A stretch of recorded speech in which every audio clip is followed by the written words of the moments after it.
We believe you are hiding in plain sight.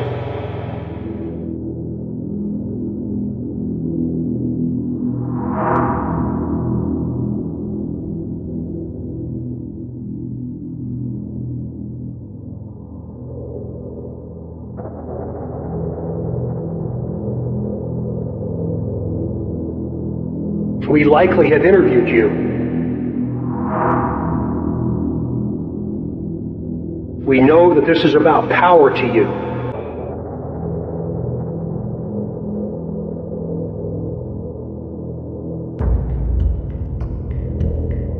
In the Delphi case, the killer is most likely a psychopathic organized offender. This is supported by his use of a ruse or con approach, his pre- and post-crime behavior, and by details of the crime scene.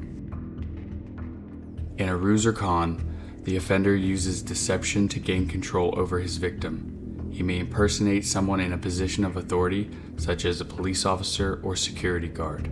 This method suggests criminal confidence, planning, and experience. The organized offender is often socially adept, with average to above average intelligence. Organized psychopaths often report feeling calm and relaxed during the commission of a crime. In the audio captured on Liberty German's cell phone, the suspect delivers a verbal command to the girls in a voice that is confident and controlled. Guys.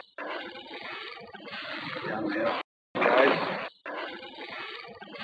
Downhill. Guys. Downhill.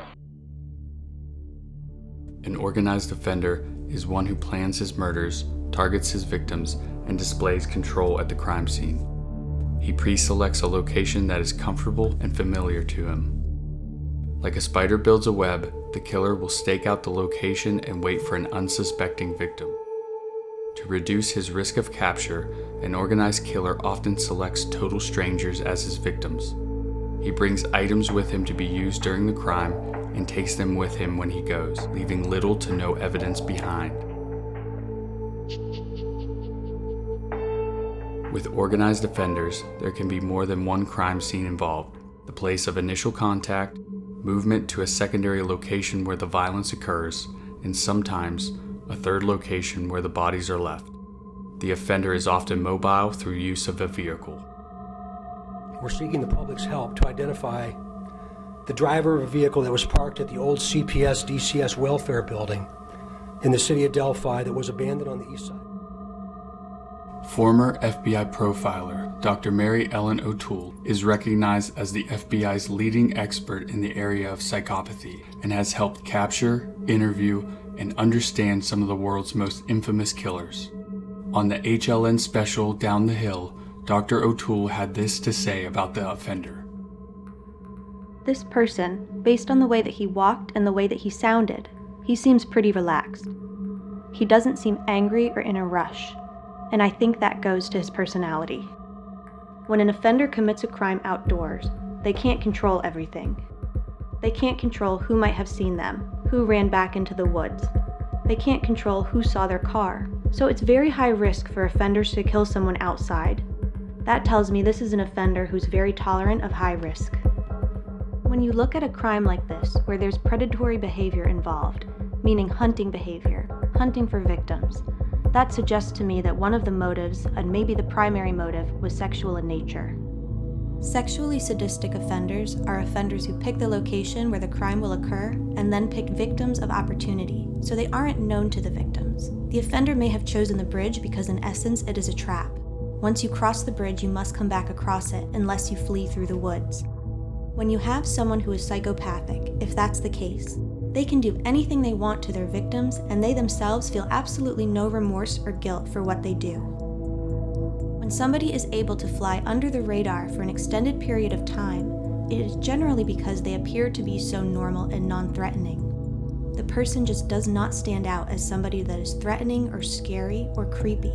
They're very normal in two ways. They're normal in their behavior, and they're normal in their lifestyle, meaning that they could have a good job, be married with children, and in their everyday life they appear as normal as you and me. The organized psychopath charms and manipulates his way through life. He does not learn from punishment, is easily bored, and craves immediate gratification.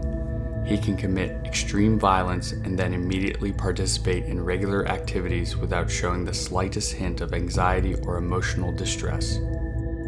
He is skilled at deception and, despite lacking substance or emotional depth, can come across as charming and sincere. The psychopathic organized offender is cunning, methodical, and invisible. He could be a neighbor, a coworker, or a member of your own household. He often blends well into society, and friends and family are typically surprised and supportive of him when he is first identified. This offender may try to involve himself in the investigation in an overly cooperative way or to offer bogus information. This allows him to check the status of the investigation and to relive his crime.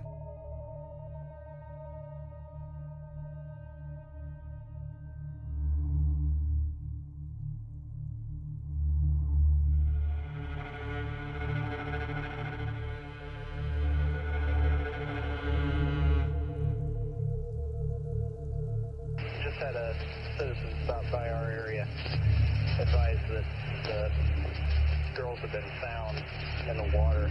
Can you confirm that? Negative. We have no confirmation of that whatsoever.